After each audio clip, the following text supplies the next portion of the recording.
皇上好端端的送给宠妃一双绣花鞋，莫非这是在嫌弃甄嬛有双大汗脚？鞋里面却是镂空的，里面装着各种香料。皇上说了，那叫步步生香。话音刚落，皇上迫不及待地赶到此处，希望甄嬛42寸的金莲配上绣花鞋能给自己带来别样的体验。而甄嬛愣是在房间里走了半个小时，才让意犹未尽的皇上感到满足。果然，美人配美鞋真是妙不可言。而甄嬛很好奇，反问皇上怎会知道她的尺寸？朕与你共枕而眠多日，怎会不晓得这个？皇上对甄嬛的宠爱简直冠绝六宫，因为这匹上等的蜀锦只此一份，可谓是价值连城又极为珍贵，就连太后都没有得到丝毫。可当华妃得知后，她恨不能也有双42码的大汗脚，都是皇上的女人，凭什么她没有？但她又从来不会委屈自己，凡是自己想要的必然想尽办法得到，因此她从黑市花9块9高价购得蜀锦做的衣服来满足虚荣心。做衣如做人，一定要花团锦簇、轰轰烈烈才好。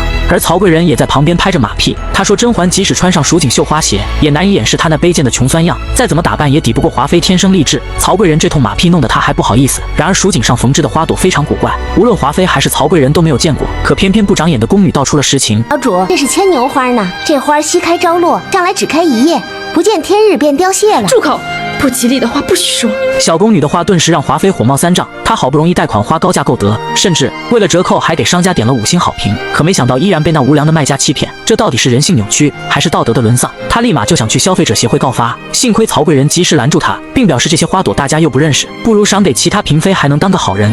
那便赏她吧。谁？还有那样一双鞋子，再配这样一身衣裳，才显得是皇上心尖上的人。接着，公公按照华妃的指示，将2身蜀锦衣服送到了甄嬛寝宫。尽管公公把华妃的恩典说得天花乱坠，而锦汐接过衣服却委婉地表示，这衣服无论绣工还是布料都属于极品。看来华妃对待婉贵人情同姐妹。可惜我家小主无福消受，只因今年的属相和蜀锦犯了同音字的忌讳，故此小主只能等明年开春后才能穿上。锦汐真不愧是甄嬛的得力帮手，她的太极拳硬把公公揉得哑口无言，难怪甄嬛在错综复杂的后宫如鱼得水。这花倒是好看，只是华妃送礼送得太突然，奴婢倒有些看不明白了。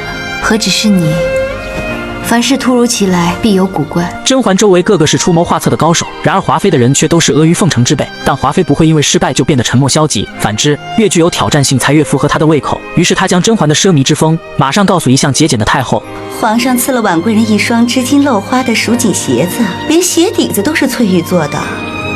婉贵人又做了2身蜀锦的旗装，那一水穿在身上，可标致呢。而太后作为上届宫斗冠军，她岂会看不出华妃的小心思？只是她大哥年羹尧刚刚打了胜仗，可不能在这个时候指责他争风吃醋。依哀家看，皇帝心里你是最重的。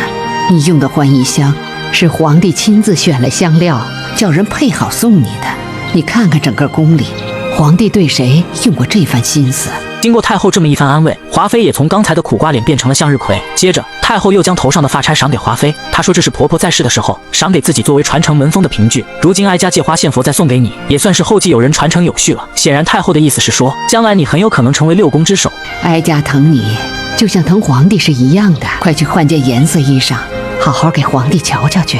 而太后听说华妃还有购车的想法，立刻说可以点击左下角打开懂车帝，通过车型对比条件选择心仪的爱车，比对不同车型参数配置，还能了解更多购车优惠。它会让你对喜欢的座驾有更全面的认识。事后，华妃既然拔不掉甄嬛这个眼中钉，那么就拿她的姐妹安小鸟出口恶气，给安常再倒一杯玫瑰甜酒来。